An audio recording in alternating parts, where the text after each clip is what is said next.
రంగస్వామి సమర్థత. ఆడ హిమంత బిశ్వ శర్మ నాయకత్వం ఉన్నట్టు ఇక్కడ మెయిన్‌గా రంగస్వామి.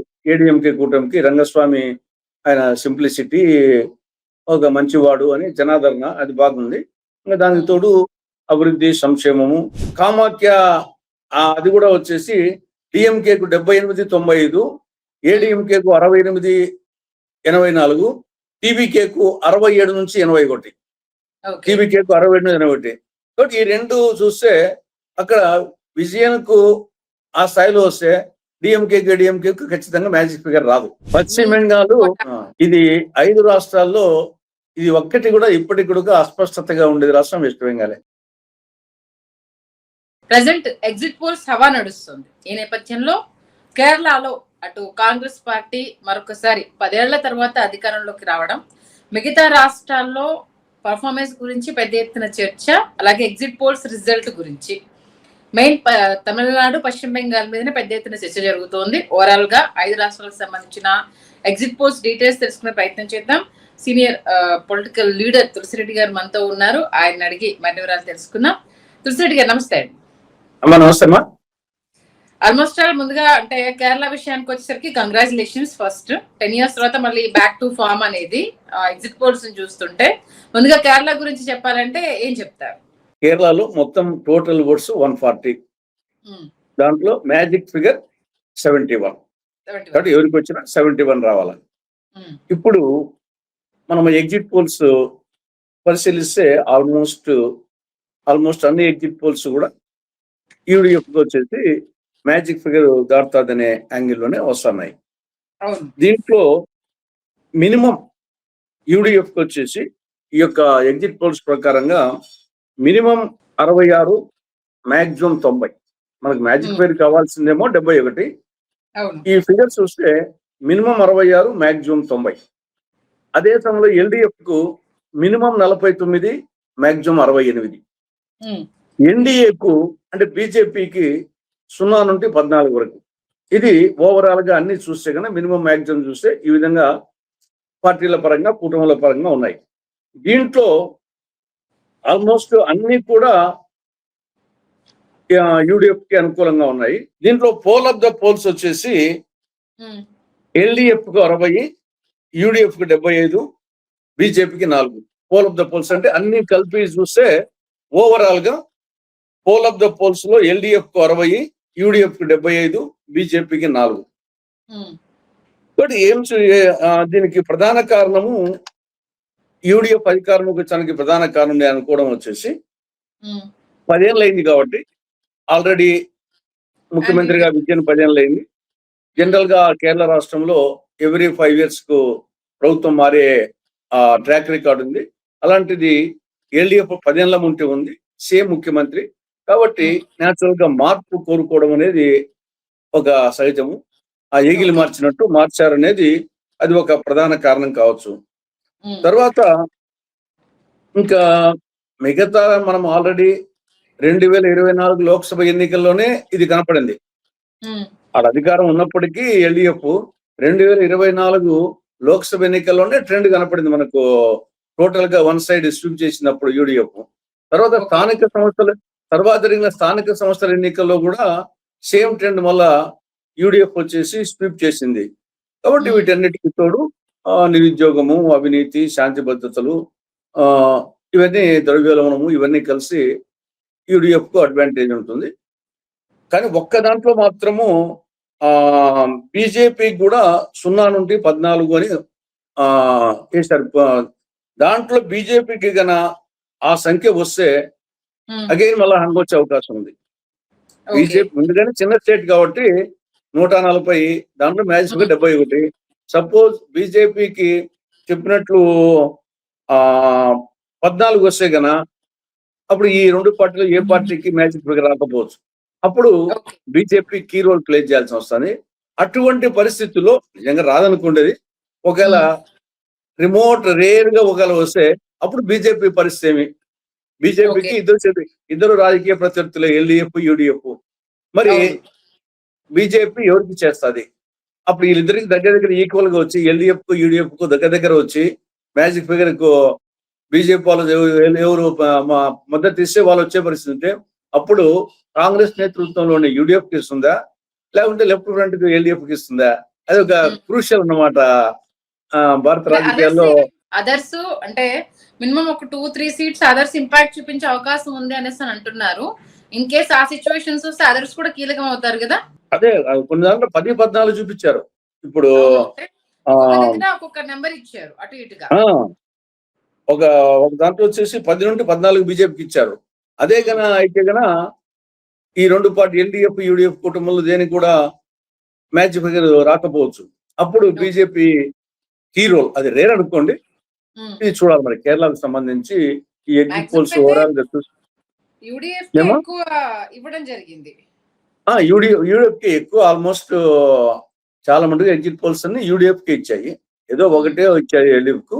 ఒకటి వచ్చేసి ఇట్లా సంకీర్ణం వచ్చి సంఘ్ వచ్చే అవకాశం ఉన్నట్టుగా ఒకదాని ఒకటి వచ్చింది. నెక్స్ట్ మరి కేరళలో ఈ రేంజ్ ప్రభావం చూపించిన తర్వాత అస్సాం దగ్గరకు వచ్చేసరికి ఎందుకు వెనకబడ్డారంటే ఏం చెప్తారు? ఇప్పుడు అస్సాంలో చూస్తే అన్ని ఎగ్జిట్ పోల్స్ కూడా బీజేపీకి స్వీప్ ఇచ్చారు కాబట్టి ఆడంగా అస్పష్టత అనే క్వశ్చన్ లేదు, పూర్తిగా అస్పష్టతగా ఉంది. బహుశా నేను అక్కడ మొత్తము టోటల్ సీట్స్ 126. దాంట్లో మ్యాజిక్ ఫిగర్ కావాలంటే 64 కావాలా. 64లో ఇప్పుడు ఇక్కడ బీజేపీ నేతృత్వం చూస్తే వాళ్ళకు దాదాపు 92 పోల్ ఆఫ్ ద పోల్స్ చూస్తే 92. అదేవిధంగా కాంగ్రెస్ ప్లస్ చూస్తే కన్నా 29. 92-29 చాలా గ్యాప్ ఎక్కువగా ఉంది. తర్వాత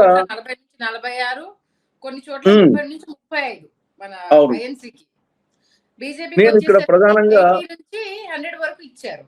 అవును ఓవరాల్ గా అన్ని కలుపుకుంటే కన్నా బీజేపీకి ఎన్డీఏకు 92, ఇండియా కూటమి కాంగ్రెస్ కూటమికి 29, 92 మధ్య చాలా గ్యాప్ ఉంది. ఇక్కడ ప్రధానమైన కారణాలు బీజేపీకి అడ్వాంటేజ్ ఒకటి మెయిన్ గా ముఖ్యమంత్రి హిమంత బిశ్వ శర్మ పటిష్టమైన నాయకత్వం, సమర్థమైన నాయకత్వం అనేది మనం ఒప్పుకోక తప్పదు. ప్రధానమైన కారణము ఆయన. తర్వాత ఇంకా నాయకత్వ పట్టడంతో పాటు అభివృద్ధి కార్యక్రమాలు, సంక్షేమ కార్యక్రమాలు. నెక్స్ట్ ఏమంటే ఏఐయుడిఎఫ్ అనే all India unit democratic front అని అది ఆ నాయకుడు వచ్చేసి ముస్లిం నాయకుడు. ముస్లింస్ లో బాగా పలుకుబడి ఉండేవాడు. లాస్ట్ టైం కూడా సీట్లు 14 ఎన్నో వచ్చినాయి. లాస్ట్ టైం కాంగ్రెస్ ఏఐయుడిఎఫ్ కలిసి చేశాయి. ఈసారి పొత్తు లేదు. ఏఐయుడిఎఫ్ సెపరేట్ గా పోటీ చేసింది. దీనివల్ల అస్సాంలో వచ్చేసి కొంత మైనారిటీ ఓట్స్, ముస్లిం ఓట్స్ ఎక్కువగానే ఉంటాయి. దీంట్లో నేను అనుకోవడం ఏఐయుడిఎఫ్ కాంగ్రెస్ నుండి పక్కకు పోవడము, అది సెపరేట్ గా కంటెస్ట్ చేయడము, కాంగ్రెస్ ఓట్లను దీంట్లో ఏఐయుడిఎఫ్ బాగా చీల్చింటేనేమో ఇది కూడా కాంగ్రెస్ కు ఇబ్బందికరంగా పరిణమించుండదు అనుకుంటాను. ఒకటి బీజేపీ ఆయన హిమంత బిశ్వ శర్మ సమర్థమైన నాయకత్వము, అభివృద్ధి, సంక్షేమం ఒకవైపు అయితే, ఈ పక్క కాంగ్రెస్ ఓట్లలో ఏఐయుడిఎఫ్ చీలిక తెచ్చిందేమో అనిపిస్తుంది. దాంతో పాటుగా ఇంకోటి ప్రధానంగా వినిపించింది ఏంటంటే హిమంత బిశ్వ శర్మకు పోటీగా కాంగ్రెస్ నుంచి ఎవరు సీఎం అభ్యర్థి అని ప్రకటించకపోవడం అనేది కూడా ఒక ఇంత మైనస్ అయిందని ఇంకొక వాదన. అంటే ఆల్రెడీ తరుణ్ గొగోయ్ ఆ స్థాయి కొంచెము ఎవాల్వ్ అయినాడు కానీ అయినప్పటికీ ఆ స్థాయికి చేరుకోలేకపోయారు. ఓకే, నెక్స్ట్ పుదుచ్చేరికి సంబంధించి సార్. పుదుచ్చేరి కూడా దాంట్లో అది కూడా బాగా స్పష్టతగా ఉన్నట్టు కనపడుతుంది. అక్కడ టోటల్ సీట్స్ 30, మ్యాజిక్ ఫిగర్ కావాలంటే 16. ఇక్కడ చూస్తే పోల్ ఆఫ్ ద పోల్స్ అన్ని కలిపి చూస్తే ఎన్డీఏకు అంటే రంగస్వామి ఆయన ఆధ్వర్యంలో ఉండే ఏఐడిఎంకేకు ఎన్డీఏకు 20, కాంగ్రెస్ కూటమికి డిఎంకే కూటమికి 8, అదర్స్ 1. కాబట్టి మ్యాజిక్ ఫిగర్ కావాల్సిందేమో 16. కాబట్టి డెఫినెట్ గా వాళ్ళకే ఉన్నట్టు తెలుస్తుంది. ఇక్కడ మెయిన్ కారణాలు వచ్చేసి రంగస్వామి సమర్థత, ఆడ హిమంత బిశ్వ శర్మ నాయకత్వం ఉన్నట్టు ఇక్కడ మెయిన్ గా ఏడిఎంకే కూటమికి రంగస్వామి ఆయన సింప్లిసిటీ, ఒక మంచివాడు అని జనాదరణ అది బాగుంది. ఇంకా దానికి తోడు అభివృద్ధి, సంక్షేమము. తర్వాత విజయ్ టీవీకే పార్టీ కొంత ఓట్ల చీలిక అంటే యాంటీ ఎస్టాబ్లిష్మెంట్ ఓట్లలో కొంత చీలిక తెచ్చే అవకాశం ఉంటుంది. అది కూడా ఏడీఎంకేకు ఆల్రెడీ ప్రభుత్వంలో ఉండే పార్టీకి అనుకూలంగా లభించిందేమో నాకు అనిపిస్తుంది. ఈవెన్ ఫస్ట్ టైం పోటీ చేసిన 1 నుంచి 2 లేకపోతే 3 సీట్ల వరకు టీవీకే తీసుకునే అవకాశం ఉందని కూడా అంటున్నారు. ఆ ఓట్లు ప్రభుత్వ వ్యతిరేక ఓట్ల చీలిక ఉంటుంది. ప్రభుత్వ వ్యతిరేక ఓట్లు చెల్లినప్పుడు ఆయన ప్రభుత్వానికి ఉపయోగపడుతుంది. ఓకే, నెక్స్ట్ ఈ 3 రాష్ట్రాల ఎలక్షన్ లోకి అయితే ప్రజెంట్ తమిళనాడు కావచ్చు, అటు పశ్చిమ బెంగాల్ కావచ్చు, ఎందుకు ఇంత హార్ట్ ఆఫ్ ద స్టేట్స్ గా అయిపోయాయి? దీని గురించి తమిళనాడుకు వచ్చేసరికి విజయ్ మీద నిన్నటి నుంచి ఒక స్పెషల్ ఫోకస్ నడుస్తుంది. అంటే ఒక సర్వే సంస్థ ఇచ్చిన ఒక్క రిపోర్ట్ కి సంబంధించి, ఎగ్జిట్ పోల్స్ వాళ్ళు ఇచ్చిన దానికి సంబంధించి పెద్ద ఎత్తున ఫోకస్ నడుస్తుంది. పశ్చిమ బెంగాల్ విషయానికి వచ్చేసరికి దీదియే మరొక మారు అన్నట్టు ఉన్న అది ఈవీఎం మాయాజాలము ఎలా ఉంటుందో అన్నట్టు మరొక డిస్కషన్ రెండు నడుస్తున్నాయి. ఫస్ట్ తమిళనాడుకు వద్దాం సార్. తమిళనాడు గురించి ముందే చెప్తారు. ఇప్పుడు తమిళనాడు టోటల్ సీట్స్ 234, కాబట్టి మ్యాజిక్ ఫిగర్ 118. ఏ పార్టీకి వచ్చినా, కూటమికి వచ్చినా 118 రావాలి. ఇక్కడ మనం వివిధ ఎగ్జిట్ పోల్స్ చూస్తే డిఎంకేకు దాదాపు మెజారిటీ సర్వేస్ ఏమో డిఎంకేకు, ఒకటేమో ఏడిఎంకేకు, 2 వచ్చేసి హంగుకు ఇచ్చాయి. దీంట్లో మినిమము మ్యాక్సిమం చూసుకుంటే దీంట్లో డిఎంకే కూటమికి మినిమం 75, మ్యాక్సిమం 168. ఏడిఎంకే కూటమికి మినిమం 22, మ్యాక్సిమం 147. టీవీకేకి వచ్చి మినిమం 1, మ్యాక్సిమం 120. అంటే ఈ గ్యాప్ చాలా ఎక్కువగా ఉంది. టీవీకేకు అన్ని సర్వేలు చూస్తే మినిమం 1, మ్యాక్సిమం 120. కాబట్టి ఈ గ్యాప్ అనేది చాలా విపరీతంగా కనపడుతుంది. ఇక్కడ పోల్ ఆఫ్ ద పోల్స్ తీసుకుంటే, అంటే అన్ని కలిపి తీసుకుంటే డిఎంకే కూటమికి 120, ఏడిఎంకే కూటమికి 77, టీవీకేకు 36. దీంట్లో సరే మన జనరల్ గా చూస్తే డిఎంకే ఆల్మోస్ట్ వస్తుంది అనేది, కంఫర్టబుల్ గా వస్తుంది అనేది అనిపిస్తుంది.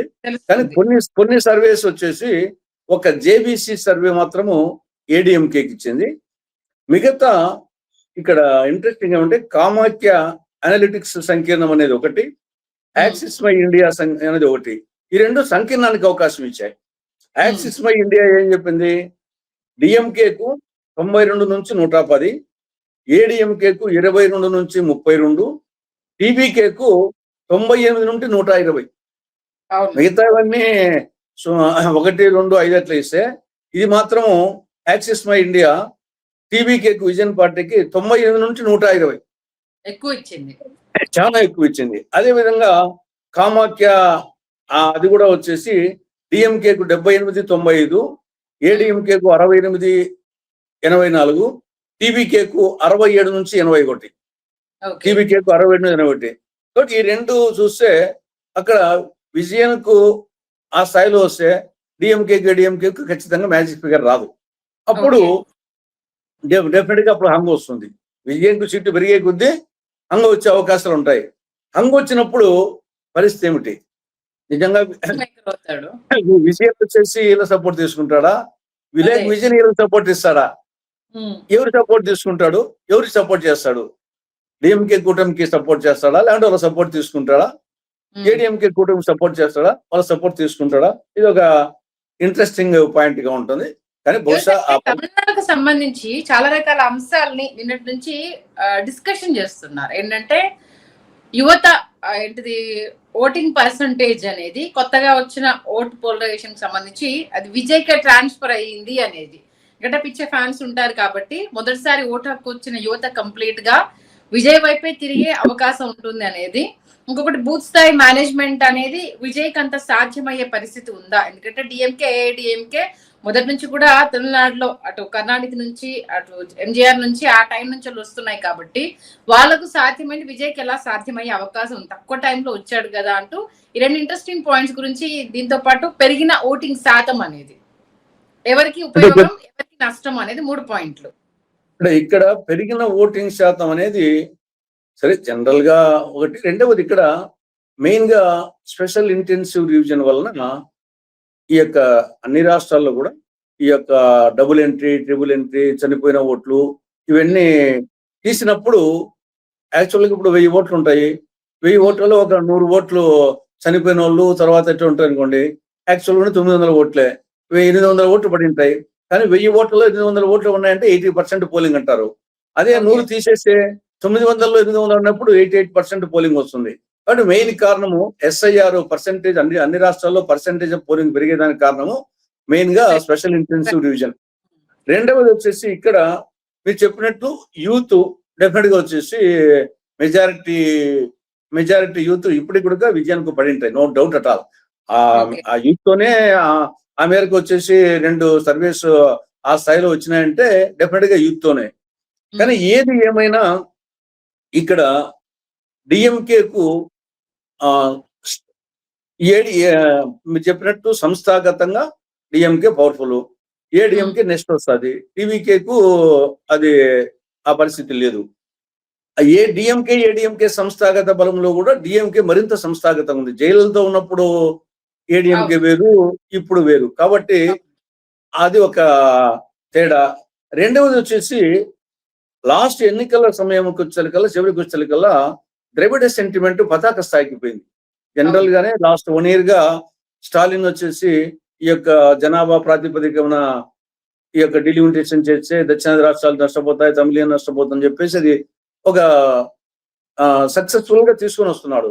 అలాంటిది మన పార్లమెంటులో మహిళా బిల్లు ఈ 2 కలిపి పెట్టడము, తర్వాత దాంట్లో బిల్లులో స్పష్టంగా 50% అన్ని రాష్ట్రాలకని చెప్పకపోవడము, దాంట్లో లేకపోవడము, దాన్ని స్టాలిన్ వచ్చేసి గ్రాజువల్ గా తీసుకొని వచ్చి పతాక స్థాయికి ఎన్నికల మూమెంట్ లో అది మెయిన్ వచ్చేసి పెద్ద అడ్వాంటేజ్ వచ్చినట్టు అనుకుంటాను. ఇంకా మిగతా కొన్ని వృద్ధాలను చూసినప్పుడు ఏకతాటి పైకి అందరినీ తీసుకోవడం, పేర్లకు సంబంధించి మా రాష్ట్రంలో మీ పేర్లు ఏంటి అన్న అంశము అక్కడ మెయిన్ తమిళనాడులో ఆ ద్రవిడ సామాజిక అంటే ఆ ద్రవిడ బాగా తీసుకొచ్చారు.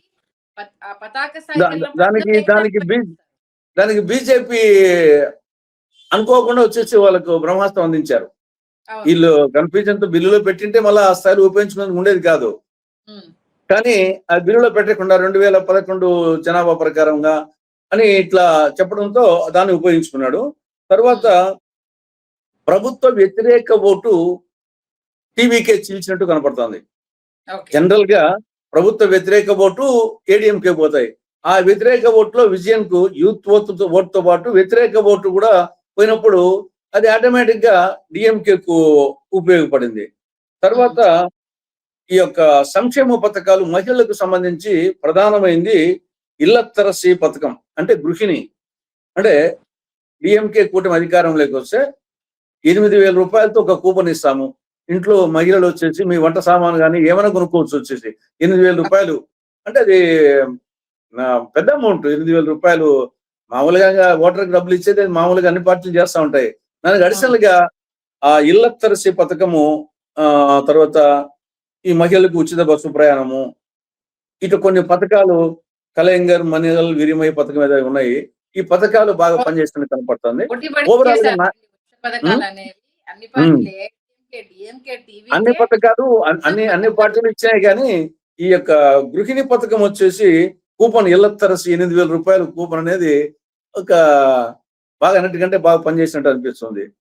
కాబట్టి ఓవరాల్ గా మరి ఆడ ద్రవిడ సెంటిమెంట్ అనేది బాగా ఉపయోగపడింది, అది అనిపిస్తుంది. కాంగ్రెస్ పర్ఫార్మెన్స్ ఎలా ఉంటుంది అనుకుంటున్నారు? మరి పొత్తులో ఉన్నారు కాబట్టి అక్కడ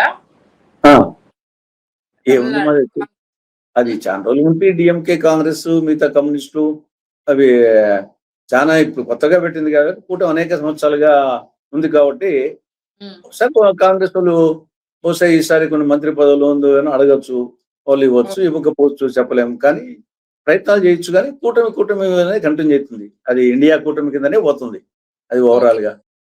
అంటే మీ అంచనా ప్రకారం మరి టీవీకే విజయ్ అంత ఏంటిది తేడా చూపించే అవకాశం కానీ మిగతా ఛానల్లో అన్నట్టుగా అంటే కొన్ని ఎగ్జిట్ పోల్స్ లో నిన్నటి నుంచి వచ్చింది కానీ విజయ్ ని పతాక స్థాయికి ఆకాశానికి ఎత్తేస్తున్నారు, ఏదో ట్రెండ్ క్రియేట్ చేయబోతున్నాడు, ట్రెండ్ సెట్ చేయబోతున్నాడు అనేసి. మరి ఇప్పుడు వచ్చిన ఈ పోల్స్ ప్రకారం అంటే మామూలుగా ఎగ్జిట్ పోల్స్ ఎగ్జాక్ట్ పోల్స్ అవ్వాల్సిన అవసరం లేదని ఒక వాదన కూడా తెరమీ తీసుకొస్తున్నారు. దీని గురించి ఏమంటారు? అదే మీరు చెప్పినట్లు ఒక 2 సర్వేస్ మాత్రము విజయన్ వచ్చేసి కింగ్ కానీ కింగ్ మేకర్ కానీ రెండింటికి అవకాశం ఉంది. కొంచెం వస్తే కింగ్ మేకర్, కొంచెం అనుకోకుండా కొంచెం వస్తే మీరెందుకు నాకే ఇవ్వండి అని వీళ్ళు ఇచ్చిన ఆశ్చర్యపోవాల్సిన అవసరం లే. కాబట్టి కొంత ఉంది, ఒక 2 సర్వేస్ ఆ విధంగా ఉన్నాయి. మనం దాన్ని పూర్తిగా కొట్టేయలేం కూడా. ఎందుకంటే ఈ యొక్క యూత్ టెండెన్సీ, యూత్ వచ్చేసి డెఫినెట్ గా వాళ్ళు విజయం పక్క వేసి ఉంటారు. వాళ్ళు ఓటు కూడా ఖచ్చితంగా వాళ్ళు చాలా చోట్ల దొంగ ఓట్లు వేసేదంతా యూతే. వాళ్ళ ఓటే కాకుండా 4-5 ఓట్లు వేస్తారు. వాళ్ళు వచ్చేసి 10 ఓట్లు కూడా వేస్తారు. కాబట్టి మిగతా వాళ్ళకు తేడా యూత్కి వచ్చేసి ఆ తేడా ఉంది. కాబట్టి మనం విజయం వచ్చేసి అండర్ ఎస్టిమేట్ వేయలేమనిపిస్తుంది నాకు. ఇప్పుడు కూడా డిఎంకే ఎంత వచ్చినా గానీ విజయం వచ్చేసి అండర్ ఎస్టిమేట్ వేయలేమేమో. తర్వాత వచ్చేసి సామాజికంగా కూడా క్రిస్టియన్ కమ్యూనిటీ మూకుమ్మడిగా వేసింటారు. కాబట్టి అది కూడా చూసుకోవాలా. క్రిస్టియన్ కమ్యూనిటీ మూకుమ్మడిగా వేయడము, యూత్ ఒకటి, నేచురల్ గా సినీ గ్లామర్ కొంత అన్ని తోడైపోయి అతని అండర్ ఎస్టిమేట్ వేయలేమేమో అనిపిస్తుంది నాకు. కాకపోతే డిఎంకేకు సంస్థాగత బలము, ద్రవిడ సెంటిమెంట్, పతాక స్థాయిను, సమర్థమైన నాయకత్వం, స్టాలిన్ సమర్థమైన నాయకత్వం ఈ పక్క ప్లస్ పాయింట్స్. అంటే తమిళనాడులో ఒకటి ఏంటంటే, ఒకసారి వచ్చిన పార్టీ మళ్ళా తిరిగి అధికారంలోకి రావడం అంటే ఓన్లీ జయలలితకు మాత్రమే సాధ్యమైంది. ఎంజీఆర్ తర్వాత ఎవరికి సాధ్యం కాలేదు అనేసి అంటారు. విజయ్ కూడా ఈవెన్ ఎన్నికల ప్రచారంలో మీ నాన్నకే సాధ్యం కాలేదు మళ్ళా ఒకసారి సీఎం అవ్వడానికి, మీకు ఎలా అవుతుంది అనుకుంటున్నారు స్టాలిన్ అంకుల్ అంటే చాలా సెటరికల్ గా కొన్ని పంచులు వేయడం జరిగింది. అంటే అప్పటికి ఇప్పుడు తేడా ఉంటామా? అప్పుడు కరుణానిధి, తర్వాత ఎంజీఆర్, తర్వాత కరుణానిధి, జయలలిత. ఇప్పుడు ఆ పక్క ఆ స్థాయి లేదు కదా. అందువల్ల వచ్చేసి ఓసారి వాళ్ళకు ఓసారి వీళ్ళకు ఇద్దరు 2 పక్కల వచ్చేసి చారిస్మాటిక్ నాయకత్వము ఉన్నది. కాబట్టి ఇప్పుడు ఈ పక్క ఏడీఎంకేకు జయలలిత ఉంటే మీరు చెప్పినట్టు ఇంకా నో డౌట్ ఏడీఎంకే కొట్టిండేది. ఇప్పుడు జయలలిత లేదు కదా. ఆ స్థాయికి వచ్చేసి వీళ్ళు పళనిస్వామి వీళ్ళు ఆ స్థాయికి రాలేదు కాబట్టి నాయకత్వం. అందువల్ల రెండో సంవత్సరం కూడా అవకాశం ఉంది. లేకుంటే మీరు చెప్పినట్టు దోశ మార్చినట్టు ఒకసారి ఇట్లా ఒకసారి ఇట్లా దోశ మార్చినట్టు మార్చే ఉండే అవకాశం, కానీ ఆ నాయకత్వం లేదు. నెక్స్ట్ పశ్చిమ బెంగాల్. ఒకప్పటి పశ్చిమ బెంగాల్ ఇది 5 రాష్ట్రాల్లో ఇది ఒక్కటి కూడా ఇప్పటికి కూడా అస్పష్టతగా ఉండేది రాష్ట్రం వెస్ట్ బెంగాలే. మిగతా 4 ఆల్మోస్ట్ స్పష్టత దగ్గరికి కనపడతా ఉంది. ఈ ఒక్క రాష్ట్రం వచ్చేసి ఇప్పటికీ కూడా అస్పష్టత. ఇక్కడ total seats 294, magic figure 148, magic figure 148 రావాలి. దీంట్లో ఒక 2 సర్వేస్ ఏమో తృణమూల్ కాంగ్రెస్ కు అనుకూలంగా ఇస్తున్నాయి, మిగతా 4 సర్వేస్ బీజేపీకి అనుకూలంగా ఇస్తున్నాయి. ఇక్కడ తృణమూల్ కాంగ్రెస్ కు మినిమం 85, మాక్సిమం 205, బీజేపీకి minimum 80, maximum 208. Poll of the polls వచ్చేసి టిఎంసీకి 142, బీజేపీకి 143, కాంగ్రెస్ కు 1. పోల్ ఆఫ్ ద పోల్స్ చాలా ఇంట్రెస్టింగ్ ఉన్నాయి. దీంట్లో టిఎంసీకి 142, బీజేపీకి 143, కాంగ్రెస్ కు 1. కానీ మ్యాజిక్ ఫిగర్ 148. కాబట్టి magic figure poll of the polls ప్రకారంగా టిఎంసీకి రాలేదు, బీజేపీకి రాలేదు. అప్పుడు నేరోగా 142, 143 అన్నప్పుడు 148. కాబట్టి అదర్స్ అటు కాంగ్రెస్ కు ఎక్కువ సీట్లు లేకుండా కొన్ని, లెఫ్ట్ కొన్ని వచ్చినప్పుడు వీళ్ళ పాత్ర వచ్చేసి ప్రముఖంగా ఉంటుంది. అప్పుడు ఆడ ఉండే పరిస్థితి ఏమంటే ఎంత చతుర్ముఖ పోటీ ఉన్నప్పటికీ ఫైనల్ గా ఇవన్నీ ఇండియా కూటమిలోటి, టిఎంసీ కానీ లెఫ్ట్ కానీ కాంగ్రెస్ కానీ ఇండియా కూటమిలోకి వస్తాయి. బీజేపీకి సొంతంగా రాకపోతే మాత్రము ఒకవేళ తృణమూల్ కాంగ్రెస్ కు దగ్గర ఉన్నా కానీ కాంగ్రెస్ లెఫ్ట్ పార్టీస్ డెఫినెట్ గా వచ్చేసి బీజేపీకి ఇవ్వవు కాబట్టి టిఎంసీకి ఇచ్చే అవకాశం ఉంటుంది. కాబట్టి బీజేపీ సొంతంగా వస్తే వచ్చినట్టు, కొంచెం తగ్గినా కానీ ఇద్దరికి దగ్గర వచ్చినా కానీ అవకాశాలు మళ్ళా తృణమూల్ కాంగ్రెస్ కే ఉంటాయి. ఇక్కడ ఒకవేళ తృణమూల్ కాంగ్రెస్ అంటూ వస్తే దానికి ప్రధానమైన కారణాలు ఆవిడ వెస్ట్ బెంగాల్ యొక్క ఆత్మగౌరవం. బెంగాల్ ఆత్మగౌరవం అనేది ఇక్కడ ఏ విధంగా ద్రవిడియన్ సెంటిమెంట్ తీసుకున్నాడు. ఇక్కడ బెంగాల్ సెంటిమెంట్ ఆవిడ పతాక స్థాయికి తీసుకుపోయింది. తర్వాత మైనారిటీలు, తర్వాత మహిళలు, పేదలు కొంచెం ఆవిడ పక్క మొగ్గు చూపినట్టు జనరల్ గా. మైనారిటీలు, మహిళలు, పేదలు బెంగాల్ సెంటిమెంట్ ఒకటి. తర్వాత ముఖ్యమంత్రిగా మహిళలు, మైనారిటీలు అనూహ్యంగా బీజేపీ వైపు తిరిగారు అంటూ బీజేపీ నాయకులు చెప్పుకుంటున్నారు. అంటే అనూహ్యంగా మైనారిటీ తిరిగేదానికి ఆస్కారం లేదు. కాకపోతే అంటే కొంత తలాక్ దానికి సంబంధించి కావచ్చు, ఉన్న ఈ గవర్నమెంట్ కన్నా బీజేపీ గవర్నమెంటే ముస్లిం మహిళల గురించి ఎక్కువగా ఆలోచిస్తున్నారు అన్న ఒక వాదాన్ని తెర మీద తీసుకొచ్చే ప్రయత్నం చేశారు. కానీ నేను అక్కడ అనుకోలేదు. ఆవిడ మహిళ కాబట్టి మమతా బెనర్జీ తర్వాత ఎంపీ సీట్ కానీ ఎమ్మెల్యే సీట్ కానీ అన్ని పార్టీల కంటే ఎక్కువ ఇచ్చింది ఆవిడే. ప్రజెంట్ రిజర్వేషన్స్ లేకముందే మహిళలకు మాక్సిమం వచ్చేసి ఎంపీలు ఉండేది పర్సెంటేజ్ ఆవిడ పార్టీని, బీజేపీ కంటే కానీ తక్కువ పర్సెంటేజ్, మాక్సిమం పర్సెంటేజ్ ఉండేది మమతకే. కాబట్టి అక్కడ నేను ఆ విధంగా అనుకోవడం లేదు. తర్వాత సీఎం గా ఆడ పోటీ సీఎం పిఎం అనే మధ్య వచ్చేసింది, మమతా బెనర్జీ అండ్ మోడీ. కాబట్టి న్యాచురల్ గా అది వచ్చినప్పుడు ఈ ఎన్నికలు అసెంబ్లీ ఎన్నికలు కాబట్టి ఇక్కడ మమతా బెనర్జీ, శుభేందు అధికారి అనే టైప్ రాలేదు. ఇక్కడ స్థానికంగా లీడర్షిప్ ఎదగలేదు ఆ స్థాయికి. అది డెఫినెట్ గా ఆవిడకు అసెంబ్లీ ఎన్నికలు కాబట్టి అది ఆవిడకు అడ్వాంటేజ్ అవ్వచ్చు. తర్వాత ఆవిడ మొదట అంటే ఒక సీఎం పిఎం రేంజ్ లో ఈక్వాలిటీ అనేది రావడము ఆవిడకు డెఫినెట్ గా వచ్చేసి ప్లస్ పాయింట్ అవుతుంది. తర్వాత ఆవిడ మొదటి నుండి కూడా ఆవిడ ఎంట్రీనే పొలిటికల్ ఎంట్రీనే మా మాటి మానుష్ ఈ నినాదం, తల్లి నేల ప్రజలు మా మాటి మానుష్ అది కంటిన్యూ చేస్తుంది. ఆ నినాదాన్ని వచ్చేసి ఆవిడ ఎక్కడ వీళ్ళ ద్రవిడ సెంటిమెంట్ కంటిన్యూ చేసినట్టు ఈ యొక్క నినాదాన్ని వచ్చేసి కంటిన్యూ చేస్తా ఉంది.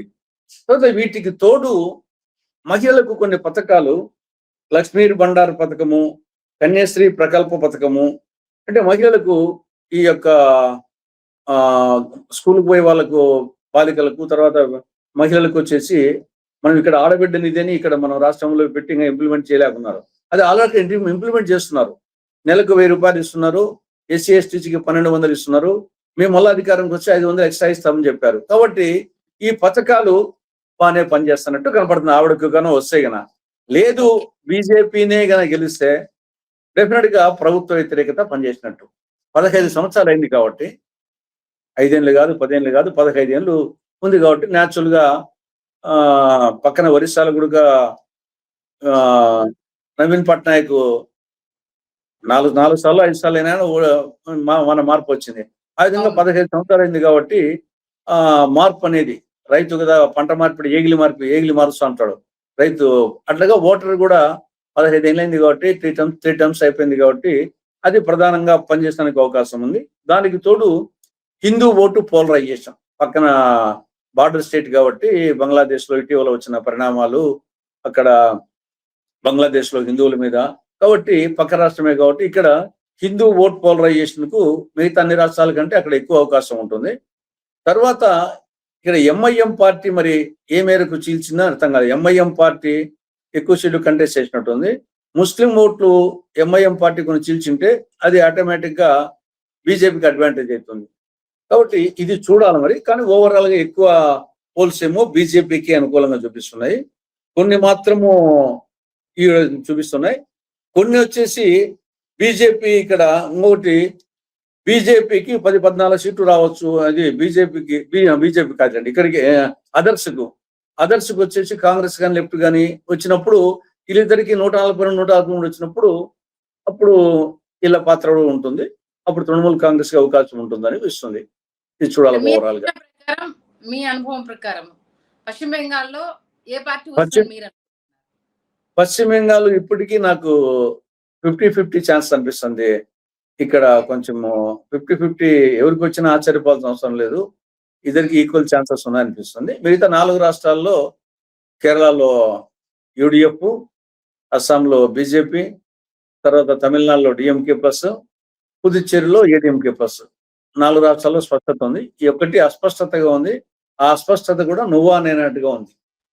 ఓవరాల్ గా మరి కాంగ్రెస్ పర్ఫార్మెన్స్ గురించి చెప్పాలంటే, ఎందుకంటే పశ్చిమ బెంగాల్లో కోలుకోలేకుండానే ఇంకా కంటిన్యూ అవడము, అసలు ఓటు బ్యాంక్ లేని బీజేపీ అనూహ్యంగా తెర మీదకి రావడం చూస్తే, మరి కాంగ్రెస్ పర్ఫార్మెన్స్ గురించి మాట్లాడాలంటే ఓవరాల్ గా 5 రాష్ట్రాలకు సంబంధించి ఒక రాష్ట్రం మినహా మిగిలిన 4 రాష్ట్రాల్లో సోసోగానే ఉంది. మరి దీనికి సంబంధించి ఏమంటారు? ఇప్పుడు ఓవరాల్ గా ఇప్పుడు పోలరైజేషన్ ఏ రాష్ట్రం కానీ ఓటర్ పోలరైజేషన్ నువ్వా నేనా అంటే ఓటర్ వచ్చేసి గెలుపుకోడి పందెగాడు, గెలుపుకోడి మీదే పందెం పెడతాడు.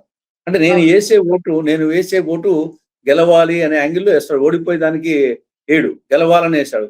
గెలవాలని వేసినప్పుడు ఫస్ట్ సెకండ్ నువ్వా నేనా అనే మధ్య వచ్చిన వాళ్ళకి అట్టగాని ఇట్టగాని వేస్తారు. మిగతా అభిమానం ఉన్నా గానీ ఫస్ట్ సెకండ్ లేకుండా ఇంకా 3, 4 ఇట్టు ఉంటే గన ఎట్లా ఓడిపోయేదానికి ఎందుకు వచ్చేసి వాళ్ళిద్దరిలో కొంచెము ఎవరైతే బెటర్ ఉన్నో ఆలోచించి ఇది జనరల్ గా పోలరైజేషన్ వస్తుంది. ఇది మెయిన్ గా కారణం వచ్చేసి ఇప్పుడు మీరు చెప్పినట్టు కాంగ్రెస్ 30 ఏళ్ల పాటు పరిపాలించింది. అక్కడ కమ్యూనిస్టులు జ్యోతిబాస్ వచ్చేసి ఆల్మోస్ట్ ప్రధానమంత్రి స్థాయికి వచ్చిన లీడరు. అటువంటి కాంగ్రెస్ పార్టీ కంటే అనుకున్నాం, కమ్యూనిస్ట్ పార్టీకి అదే పరిస్థితి వచ్చింది కదా. కాబట్టి ఓటర్ వచ్చేసి పోలరైజేషన్ అయిపోతా ఉంది. అదేవిధంగా కేరళలో బీజేపీ ఇక్కడ హిందువులు ఎక్కువగా ఉన్నారు, కానీ వాళ్ళు ఎన్నాళ్ళ ముందో ప్రయత్నం చేస్తున్నారు. కానీ ఎల్డీఎఫ్ యూడీఎఫ్ మధ్యనే సాగుతా ఉంది. బీజేపీ పుంజుకోలేకపోతుంది. కారణం వచ్చేసి దేశంలో ప్రధానమంత్రి ఉండి వాళ్ళు పరిపాలించినప్పటికీ మరి అక్కడ వచ్చేసి బీజేపీ అంటే కారణం ఏమంటే నువ్వా నేను అన్నప్పుడు 3వ పార్టీని 4వ పార్టీని ఓటర్ వచ్చేసి లెక్కలెక్కి తీసుకోడు, ఎందుకు నా ఓటు మురిగిపోతుంది అని. ఇది ప్రధాన కారణము. ఈవెన్ ఆంధ్రప్రదేశ్ లోకి అదే పరిస్థితి. మేము 3వ ప్లేస్ లో ఉండేవాడు, 4వ ప్లేస్ లో ఉండేవాడు ఫస్ట్ ప్లేస్ కు రాడు.